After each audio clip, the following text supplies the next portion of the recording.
let's take an example. I'm located in the US. I mean, probably most relevant for your audience. If I'm in the US, I think the assumption is that if I'm tackling a translation project, it's to maybe reach a European audience.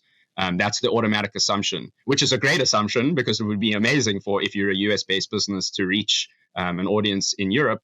But even within your immediate demographic, if you look at the US, I mean, you've got plenty of Spanish speakers, Chinese communities. You've got South America, which is I think partially Portuguese speaking as well. So you've got a wide range of foreign language speakers that are fairly close to your own local territory. So even if you're an e-commerce business and you maybe don't have the infrastructure to ship to Europe, it doesn't mean abandon the idea of a multilingual site. Welcome to the Web Design Business Podcast with your host, Josh Hall, helping you build a web design business that gives you freedom and a lifestyle you love. Hey friends, welcome into episode 256 of the Web Design Business Podcast. In this one, we're taking a deep dive into a subject that I personally don't know much about and don't have much experience with. I'm just going to be right up front with you. And that is best practices for multilingual websites. So you have a website, and if you want it to be readable and viewed and understood in different parts of the world with different languages, you probably don't know how to do that by yourself without some sort of tool or translation service. I've often heard, I know quite a few designers who kind of have like a sub service or a secondary service for translation services. So this is something that you could do manually. You could do it with AI. You could do it with tools. What we're really diving into here are the best practices to implement all of these things to make sure the websites that you build for your clients, if and when needed, can be multilingual and it can be read all over the world. Now, because I don't know much about this, I wanted to bring on somebody who does know a lot about this. So I'm excited to bring on here Dean Jones. The company he's with is On The Go Systems, and they are actually the creators of one of the top multilingual plugins for WordPress. You may be familiar with their plugin, WPML. So in this episode, not only do we talk about some of the benefits of that tool specifically, but really we dive into just best practices overall for making sure your website and the websites you build for clients, again, if and when needed, can have some advanced functionality for multilingual services for everyone who's viewing and reading the website. And this goes beyond, by the way, just browsers that can do some automatic type of translation, but we all know, we've all done that, right? You turn a website from English to Spanish or Spanish to English or German to English, and it's okay, yeah, this something ain't right here. There are tools and services that can help us take this to the next level. Reason I want to do this episode is to empower you to do just that when needed. So without further ado, I'm going to bring on Dean Jones here. And after this episode, if you feel like you want to check out the plugin WPML, you can go to joshhall.co/WPML. I'm really proud to be an affiliate with them now because after getting to know the team, Dean here, and just what they have going on, they really have an incredible tool here that I'm excited to help everyone out with when it comes to multilingual stuff. So I'm going to stop rambling. Here's Dean. Let's talk multilingual website best practices.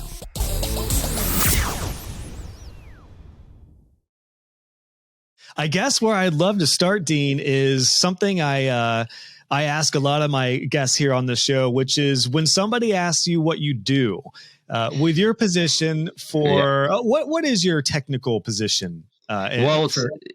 Let's say on paper it's a partnerships marketing manager.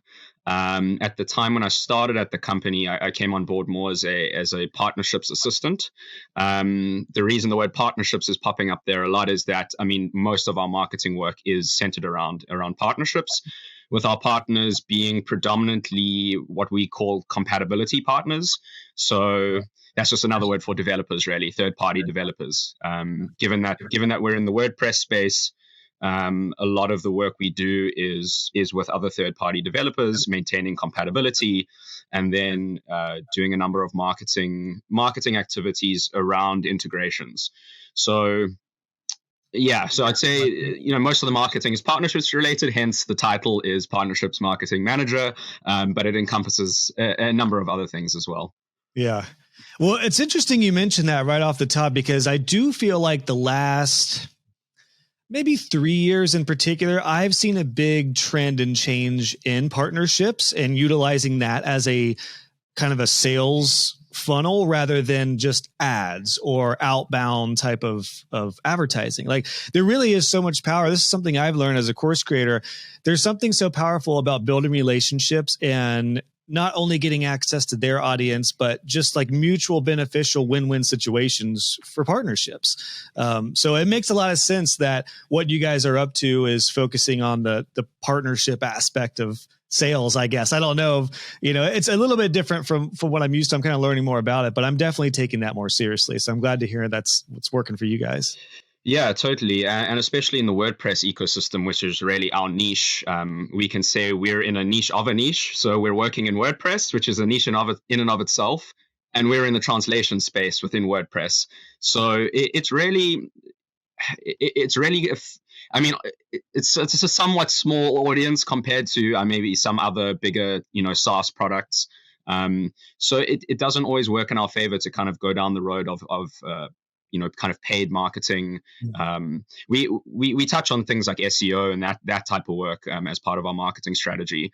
But again, most of it is focused on partnerships because especially in the WordPress ecosystem, we kind of rely heavily on stable integrations. We rely on themes and plugins working well together. That is kind of the basis of making sure that people's sites aren't crashing and that they're happy with the products that they're using. And in order for us to do that, we really have to be in touch with partners and especially as a translations plugin. And just for your users to maybe for your listeners, just to touch on the product itself, we're talking about WPML. In our case, our plugin is usually being installed kind of towards the end of the web design process, and now you've got clients who have a theme that they've chosen plus a number of plugins that they use, and they're installing WPML on top of all of that. And we of course strive to make sure that when that time comes, that they still have a site that works, that is still performing well in terms of site speed.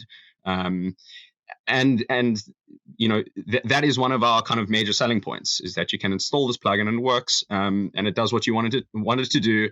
And in order for us to maintain that, well, we have to be in touch with partners. And that in and of itself doesn't sound like marketing so much, from a traditional perspective, but it has marketing outcome, because the better our partnerships are with our third-party developers, the better our product. And that is a marketing outcome in and of itself. So that's how we tend to approach it.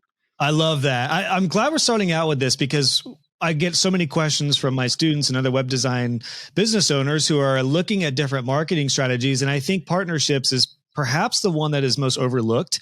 And for the average web designer, let's say you don't do SEO, but you partner with somebody who does SEO really well. There you go. That is a sales funnel because it's a mutually exclusive win-win situation. So it's a really interesting point to hit off on. I do want to focus on translation and that side of websites, because one reason I'm glad to talk with you, Dean, is I don't know much at all about this world. So I'm probably going to have a lot of FAQ style questions that you guys answer, but I think this will help shed some light for my audience who need to or want to know more about the translation options for websites.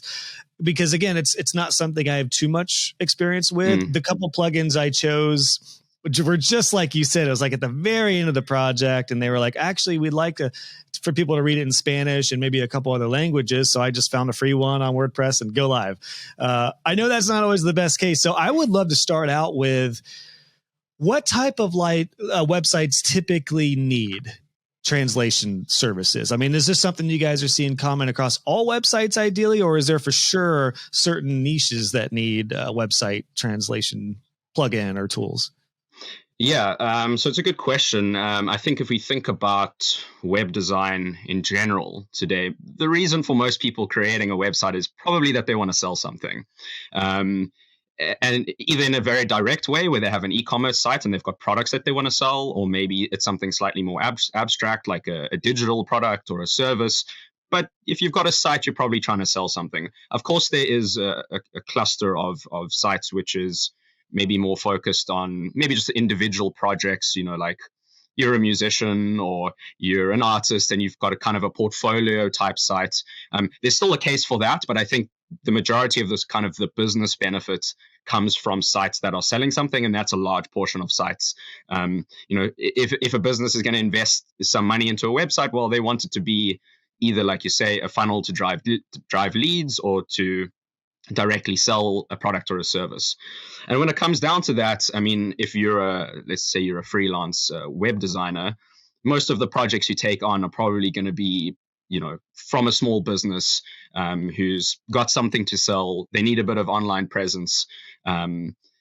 And what better way to reach a wider audience than to have a multilingual site? And not only to reach a wider audience, but to give international users a better experience on your site. It kind of puts more faith in your product. And then there's a number of other reasons for wanting to do that. But I think predominantly we see the need arising in fairly traditional e-commerce type sites. And in less cases, your kind of portfolio, kind of showcase type of sites. But I think both cases have relevance.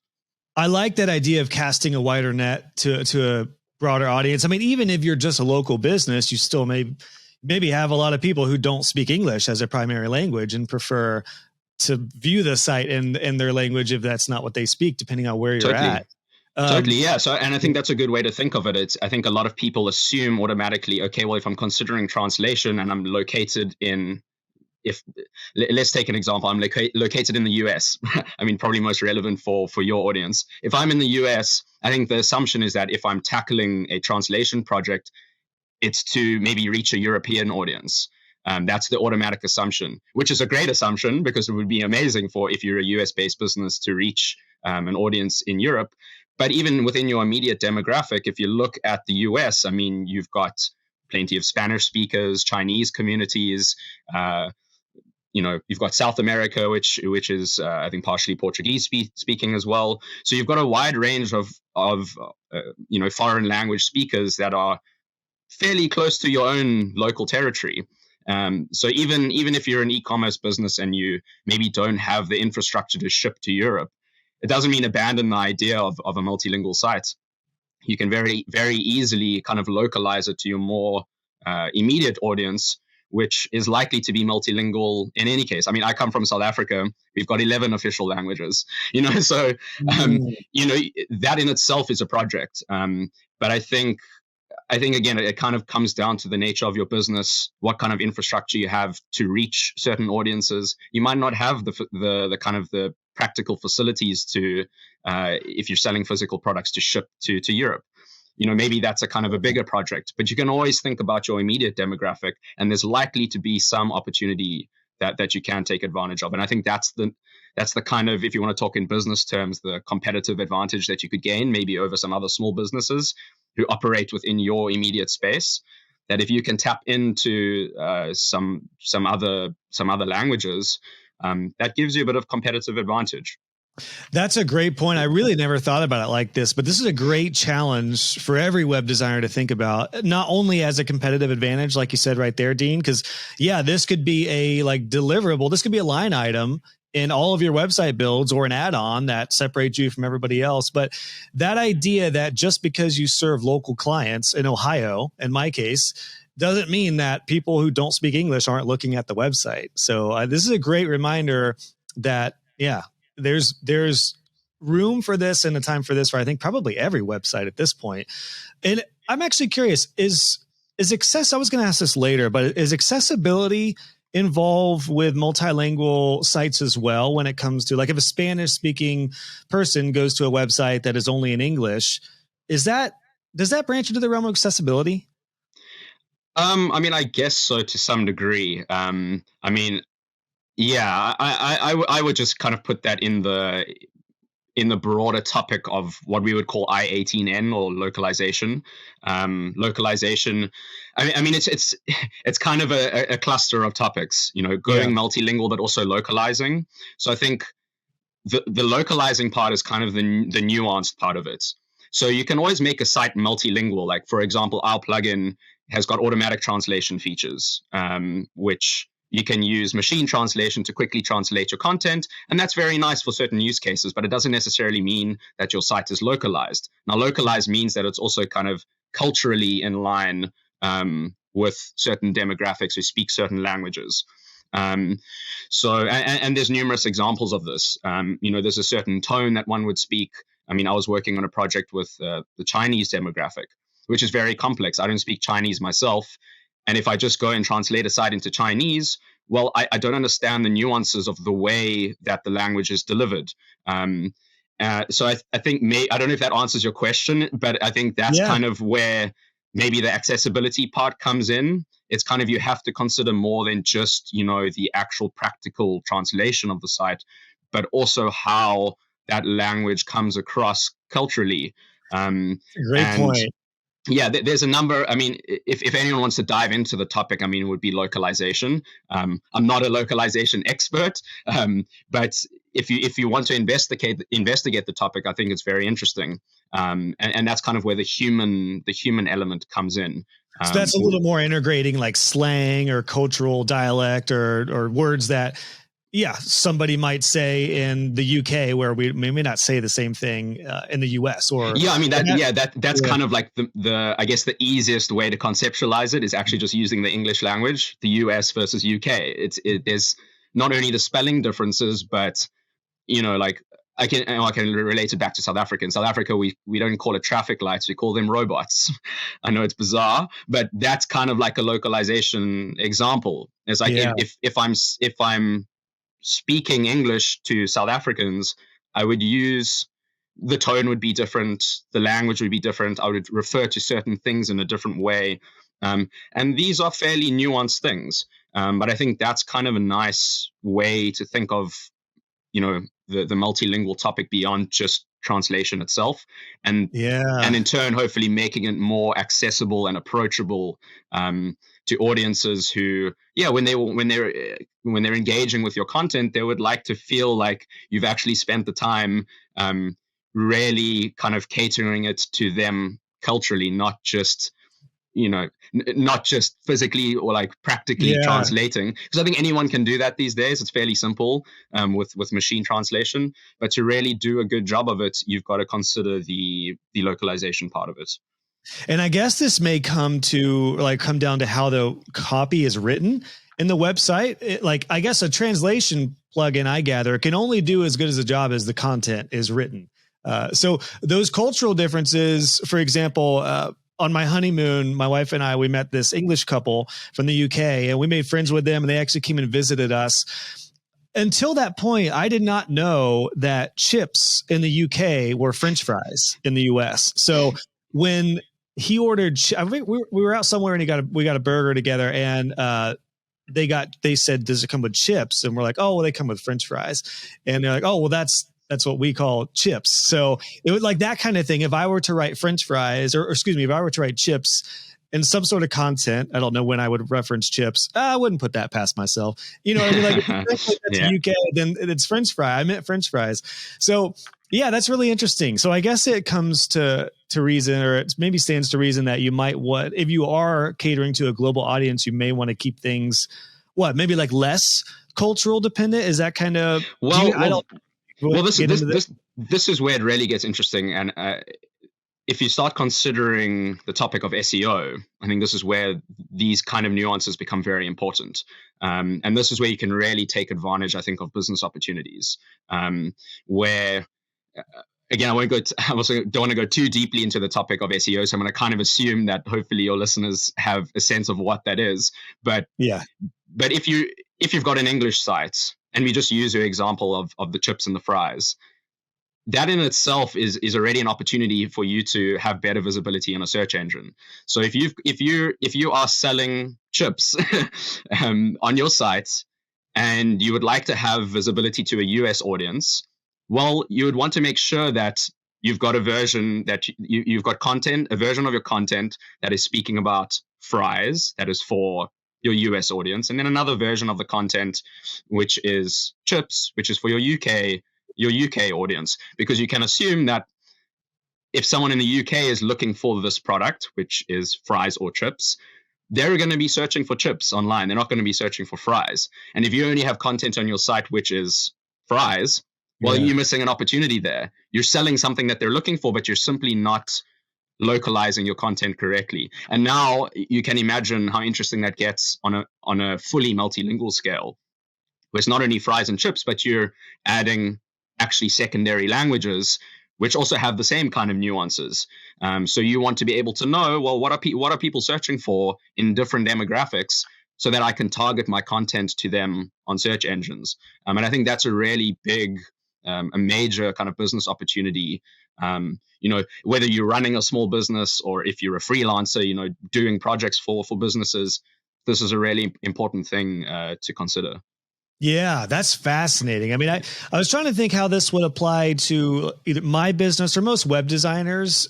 I think when it comes to like website services, SEO, things like that, that's pretty globally received as the same terms. But those cultural differences, particularly with food or maybe clothing or things like that, that's where I could see this getting very, very tricky. I really have never thought about that when it comes to fries versus chips on SEO. Like, that's fascinating. Yep. What do the UKers call chips then? I forget. Well, yeah, I think the UK calls it chips, and it's the States that calls it fries, if I remember correctly. What do UKers call French fries? Or excuse me, what do UKers call chips then? What are chips to the UK?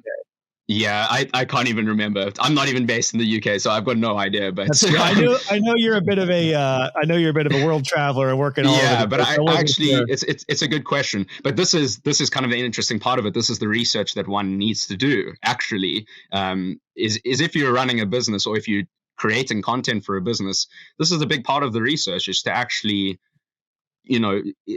become a little bit of a specialist of the area that you're working in. So if you're designing a site for someone who's got a clothing business, well, you need to become a little bit of a clothing expert. You need to understand that field. And if you are proposing to translate a site into multiple languages, well, that's part of the research. You got to understand the term. You got to understand the terminology. You got to understand culturally, what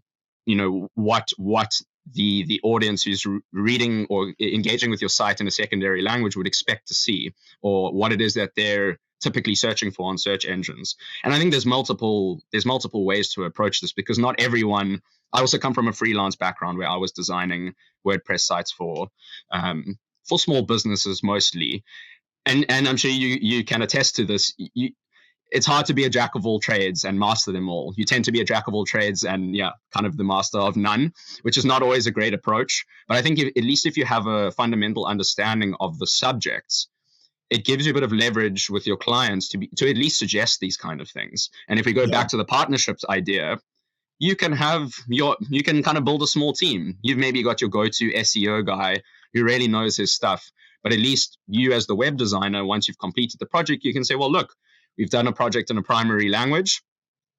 You guys, I see there's probably potential here to reach a wider global audience. I've got an SEO guy who knows how to do this. I can give you the concept, on why this is great for you, why there's potential here, and help you execute that. So I think, it's important. I think it's really important to understand conceptually, what are the benefits around this. You don't necessarily. I mean, it would be great if you also know how to do it, but again, it depends. Like for me, it was a great kind of business opportunity for me as a freelancer to have enough knowledge to be able to say to clients, like, I can offer this as an extra kind of value add to my web services. Right. I'm not just going to leave you with the site, but let's think beyond that. Like, let's kind of take the business, take as much advantage of these kind of low hanging fruit as possible. But you have to know about the subject, of course. Right. Well, and speaking of knowing about the subject, I'm sure everyone in the UK is like shouting out loud that in the UK, they call chips crisps.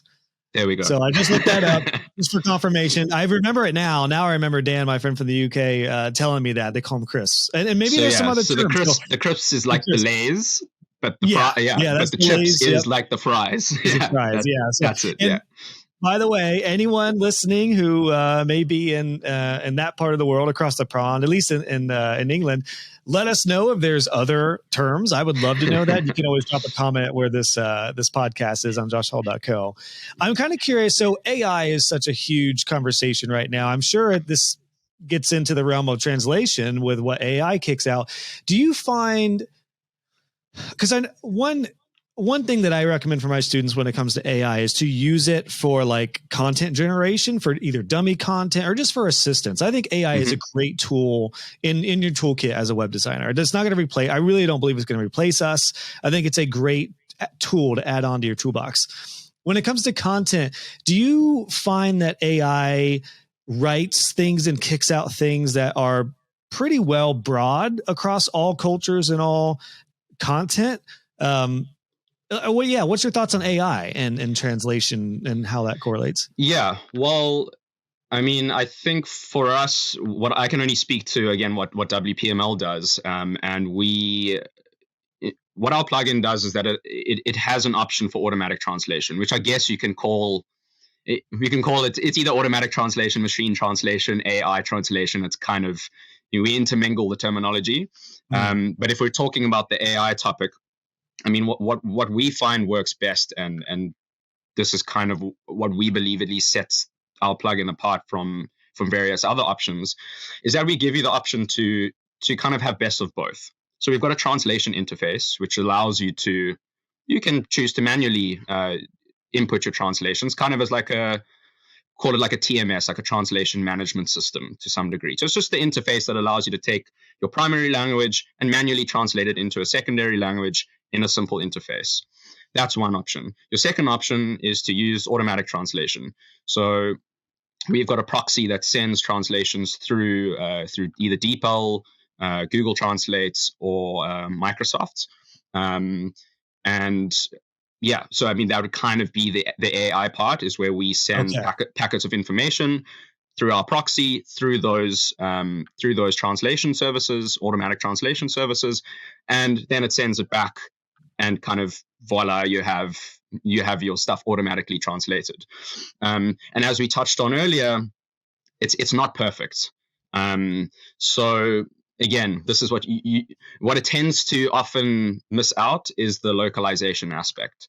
And that's where I was just going to say, an aside to that point, is I've had some of my colleagues are like, one of their primary services is translation services for websites. So a project may take months just to get the translation services correct.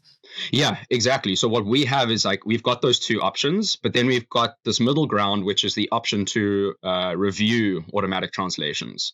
So you'll find there's a number of other plugins on the market that kind of either offer one or the other. It's just an interface to apply translations manually. In other words, you need someone who speaks the language to be able to actually physically go onto the site and input the translations themselves. Maybe they even use Google Translate and just copied and pasted, depending on how lazy they are. But the point being that it's usually that workflow or just a fully automatic translation workflow.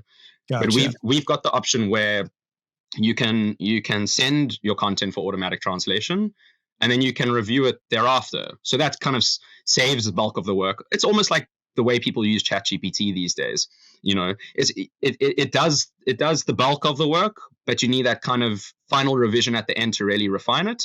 Yeah. And that's what our plugin allows to do. And I think that's where you find a really nice balance. You have the time saving aspect, and actually money saving aspect, because automatic translation is a lot more cost effective than having a human translate all your content. So you can get the bulk of your content translated through automatic translation. And then we've got a system to easily review it. You can either review it before the post actually, the secondary language post is actually published, or you can just have it published straight away and review it afterwards. You could either review it yourself, or we've got an interface, a translation management interface, where we can connect you with a third-party translator or a third-party reviewer who can actually review that content for you as well. And I think that's where the synergy is really nice, is that you kind of get that best of both. And there's different applications for different types of use cases. Like, I wouldn't say that every single project should be treated in this way, but I think, at least from my perspective, that's kind of the nicest middle ground between the two translation methods. Yeah, that's cool. You mentioned Google Translate there. I'm going to play devil's advocate and ask you, like, if I'm putting myself in the shoes of a customer who this is an option as an add-on or a value add, but they're like, why do I need a WordPress multilingual plugin when I can just rely on Google Translate? What would you say? What would you say to that? Look, it's a question that comes up often, and this goes back again to the nature of that person's site and their own particular context. Again, it goes back to the idea that it kind of goes back to the whole localization idea. You're not giving your user the best experience if you're just expecting that Google is going to automatically translate the content of your site. Firstly, it never does it perfectly. There might be certain elements of your site that it can't pick up and are not translated properly. It's probably also a case of if you've got certain content that is meant to be understood in a certain way by a certain demographic, Google's not going to do that perfectly. I mean, to be honest, it's going to do enough of a job to allow someone to make sense of what it is they're looking at if they're wanting to translate it into another language. But from a user experience perspective, you don't get those nuances. So again, it comes down to what, as a business or as an individual, whatever your particular case is, it comes down to what it is you want to achieve. And I think, again, if you look at the e-commerce example, I think you'd be shooting yourself in the foot if you just would expect users to use, Google Translate as a kind of a free service to give an automatic translation to your products. And not only that, like your checkout experience and all of those other kind of important all aspects of all of the all the parts of the user experience of your website. I think, like I said, you'd be shooting yourself in the foot if you just expected Google Translate to do that well. And this is where I think the real value comes in. That's one part. And again, back to the SEO parts, Google Translates, you don't own those translations. It's just translating the front end. So there's no SEO benefits there. So if you're running a site with thousands of products on it and you want people from all parts of the world to be able to actually access that content through a search engine, Google Translate's not going to help you because that's just the front end translation. You actually need to have the content, and that's what our plugin does. It stores the translations in a database. You've got effectively a duplicated version of your primary language into a secondary language, which is optimized for SEO. It's optimized, let's call it just localized for your audience. And that's where, the real value comes in. But again, maybe that's maybe not applicable for everyone. But I think if you're running a site that you want to generate leads or business of some sort, you would probably want to opt for a plugin that allows you to take full control of the translations yourself. Yeah, this is really challenging me to implement this on my side because I do have a global audience. I'm just looking. So for the last month, my visitors were mostly US, UK, Canada, Australia, so English speaking. But then I very quickly go into the Netherlands, Germany, Philippines, France, South Africa, Italy, Spain, Poland, so like all over the EU. So this makes me think, and there's a decent amount of percentage here that are in this bracket. So this really I'm challenged to really make my site more multilingual, apart from just the browser options to translate, which, speaking of that, I mean, you really don't have much control or any control, I guess, of the browser translations. And also, what is Firefox or Safari or, God forbid, IE? Like, I don't know anything about how they translate. Do they translate different than Chrome? It depends what you mean by that. I mean, are you talking about the browser actually doing translation or the browser serving? Like if you're in Chrome, I guess you could use Google Translate on different browsers as well. I guess, obviously, that's how much I know about this side of things. Not much. Like, is it browser related, or do you go to Google to use Google Translate? But this brings up a little thought. Browsers do play a role as well, because what browsers can allow you to do is they, at least kind of more recent versions of browsers, which most people around the world use, is that they've got IP detection. So if like I'm in Germany now, so when I search stuff on Google, most of the results come up actually in German. So and that goes back to the search engine aspect of it. But if you've got a site, what WPML allows you to do is kind of the same thing, where you can have a setting that depending on where you are, and if you've engaged the setting in WPML, it can check the browser language and serve the user the correct language automatically. So if I've got a site in English and in Spanish, and I've got that setting enabled in WPML, and I've got a Spanish user in Spain, and they search for something and they find my site in a search engine and they open it up, it will display the Spanish version to them straight away without them even having to change the language switcher.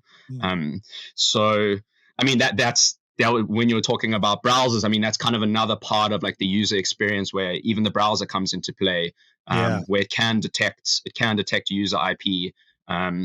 So yeah, there's various kind of benefits beyond just the pure translation of content, where it goes into areas of user experience. It goes into I mean, I think user experience, the biggest user experience and SEO are probably kind of the two real major kind of benefits that you can get, that just doing a simple Google Translate is not going to give you.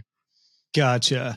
And I'm curious, I do want to maybe dive into some specifics of the plugin, and I think this will help really shed some light on multilingual services and translation in general. Because again, I don't know too much about this. I haven't had a chance to play around with WPML myself yet. So some of my questions would be, maybe these are covered again on like an FAQ or something, but if someone does the out of the box version on this, how many languages are covered? I imagine it sounds like there's maybe like multiple tiers to get more advanced. Is that right with how the plugin works? Well, actually we don't really base our tiers upon languages. Okay. So I can't actually remember the exact amount of languages that we offer, but it's most languages out there. But this is also dependent on if you're using automatic translation, it's essentially dependent on the translation service that it's going through. So like DeepL is slightly more limited in terms of the languages that it offers. Google Translates has the widest scope, and I think Microsoft, I'm not actually entirely sure, but I think Microsoft is somewhere in between, maybe even slightly less than DeepL. So if you're using automatic translation, what you just need to check is that the language that you're wanting to translate is actually supported by that translation engine. But It covers a pretty broad scope. But in terms of our plugin, if you wanted to use, say, like the manual workflow, you could effectively use any language you want. You could even, we even allow for custom languages. So for example, if you're, I don't know, in South Africa, and we have 11 languages, most of which are kind of indigenous type languages, you could even get around, including one of those languages on your site, but you'd have to use the manual workflow. So you'd be able to choose, I want to add a custom language. You can specify what that is, like maybe Zulu. And if you're a Zulu speaker, well, you can actually do that. You can have a Zulu version of your site. You won't be able to do it on DeepL because DeepL doesn't support Zulu. But if you really wanted to, WPML would allow for that. You just have to use a custom language and have a human actually, translate the site for you. Gotcha. So the options are pretty much endless. And yeah, like I said, we don't, in terms of the automatic translation, we have a credit system. So you buy X amount of credits. DeepL takes slightly more credits. Google Translate if you talk about it in order of expense, DeepL's most expensive, then it would be Google Translate and then Microsoft. So it depends on your use cases. DeepL tends to be more accurate. Google Translate is still good. And Microsoft, is kind of more your more budget option, should you want that. So your expense, like in terms of our license is a fixed amount every year. But if you're using automatic translation, you just have to consider A, how much content do you have on your site? B, what translation service you'd want to use, automatic translation service you'd want to use. And we have like a calculator on our site to help you with that. And that would roughly determine what your expense would be. But that's also not a recurring expense. So if you're just want to translate, I don't know, into one other language and that's it, then it would be a once-off expense to do that. And the translations are held in the database. It's not like you have to now pay every single month to maintain those translations. It would only start costing you more should you want to add more languages as you go. So yeah. Where's the calculator, by the way? You mentioned the calculator. That would be great. We can link to that resource. Yeah, give me 1 second. I'll pull that up. I'm actually looking for it on the site right now. I'm not seeing it. So so if you actually go to our pricing page, we've got a little bit of a kind of a simple calculator there. It will tell you how much credits you need, but then I'm going to give you a more in-depth one as well. Let me share it here in the chat. So if you go to our pricing page, that's kind of more in comparison to our competitors, what you'd be looking at. And if I remember correctly, there's a little section at the bottom that gives you a credit estimate. But I'm just going to check. Yeah, I see that. Yeah. I'm just going to check. I believe we added a calculator to our and I can make sure translation page. Yeah, because I'll add that to the show notes for this episode. That'll probably be a great resource, especially for those who want to get a little more custom with this. Yeah, if they feel like just one language would be the benefit. Yeah. Let me pop it over to you just after, if that's okay. Yeah, no problem. Cool. Yeah. It is there somewhere. We'll find it, put it in there, and then you can talk to the team and say, "Hey, let's get this thing on the main menu." Yeah, so exactly. Yeah, because we did have a few clients ask about it, because sometimes it's a little bit arbitrary to think about it just in terms of credits. You kind of want to see exactly, based on the size of your site, right, and based on the translation service you want to use, roughly what that would kind of cost you. Also worth noting though that our licenses come with free credits as well. So if you're buying a WPML license, you get, I think, let me check the pricing again, but you get a fairly large package of free credits. Gotcha. We say like enough to translate kind of your average site, which has a couple of posts, a couple of pages. For sure. Maybe not a massive e-commerce site, but it will get you somewhere as a start, and that comes complementary with the subscription. And then of course you can kind of top up as you go, and they don't expire either. So you can just hold onto your credits. You can transfer your credits to various sites that you've registered on your license. So it's pretty flexible. That's cool. Yeah, I was just kind of curious what the customization aspects look like of all that, because it seems like this could really be configured to whatever needs you have, whether it's out of the box or whether it's more in depth. And actually kind of leads me to a question I was wondering about earlier. I mentioned some of my colleagues who either have come from or are doing the translation services on a deeper level. How have things changed for them in the wake of AI and plugins like this? Like, is there still a very important role for a human translator, website developer, designer, and then to use this tool in conjunction with that? What are your thoughts on where like the web design translators fit into this? Yeah, so from my perspective, and at least from our perspective as a company, we still place a huge amount of value on human translators. And that's actually been one of the big kind of selling points of our plugin, is that over the years, we've built up this database of translation services, which, like you said, are companies and individuals who this is their profession. And what we allow is for two things. One, either you can connect with them on the basis that they're going to translate your entire site, call it manually, in which case you're probably a company that's prioritizing the localization aspect. You really need the human elements. We've got a translation management system that actually connects you directly to our database of, or rather we have a database of translation services, and you can pick which one is suitable for you. And our translation management interface allows you to easily connect with them, so that they can access the content of your site kind of as a translation manager, so to speak. Gotcha. Which is nice. You don't actually need to know a person. You don't need to know a person yourself, or like do much investigation yourself and then create a user profile for this person and go through that whole process. we've got a fairly nice interface that facilitates all of that, and that's nice. Like I said, for if you wanted a site to be fully human translated, but again, for us, where I think at the moment the big value is in the translation review.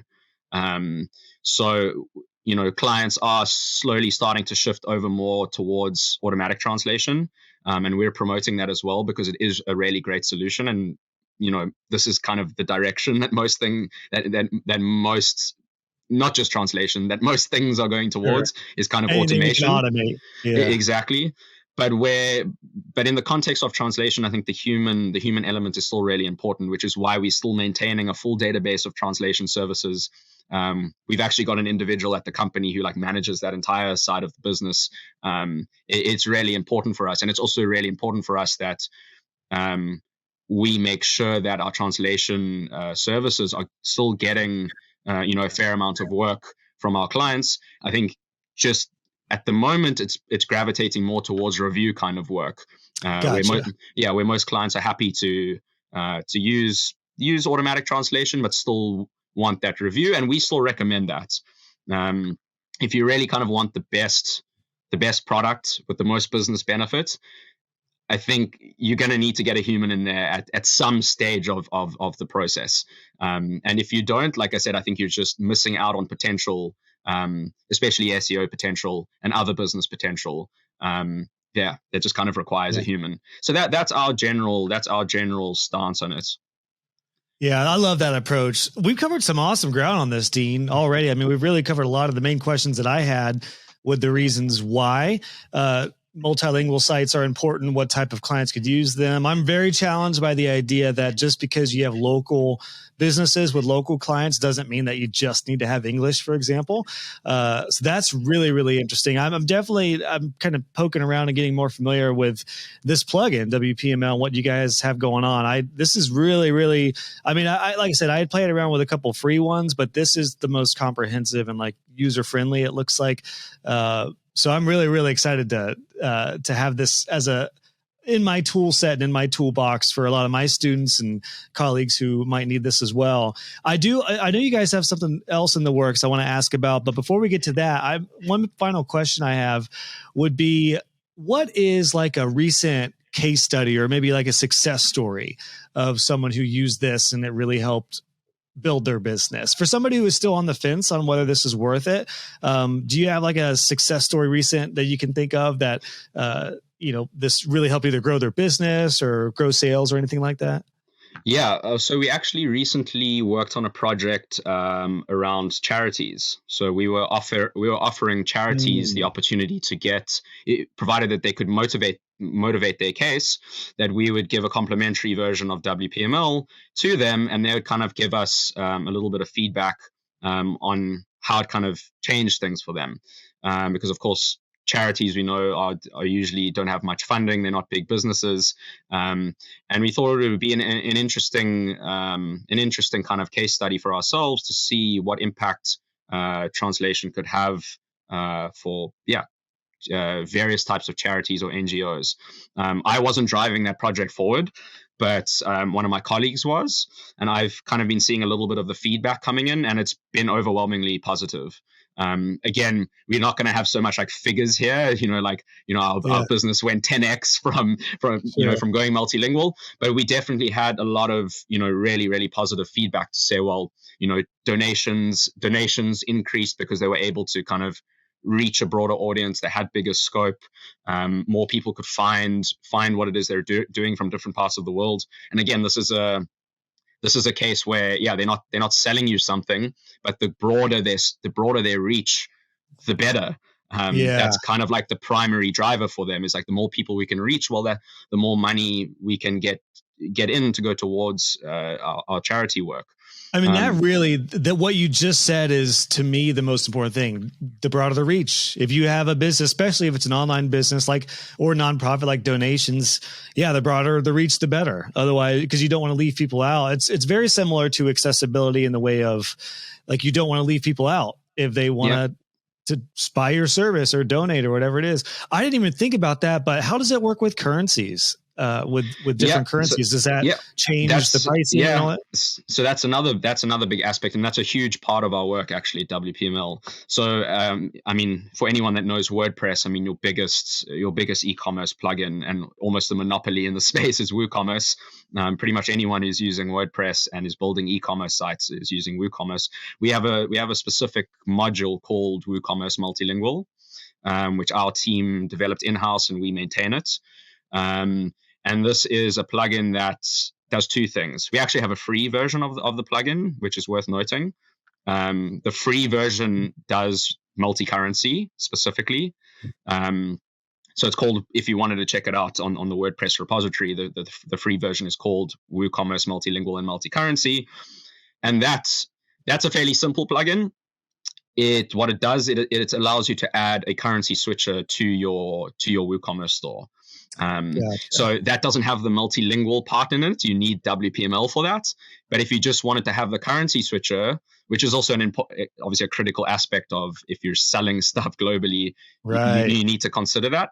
And that allows you to kind of toggle your currencies in whatever way is most suitable for your business. So depending on where you're selling, you'd want to have X amount of currencies there. And of course, you'd want to maintain exchange rates. A big thing is like you don't want to lose out. You don't want to lose out on exchange rate fluctuations. So it allows you either to manually change your exchange rates, or it connects to the various services which actually update the currency, or update the exchange rates on your store automatically through like a little API which is integrated.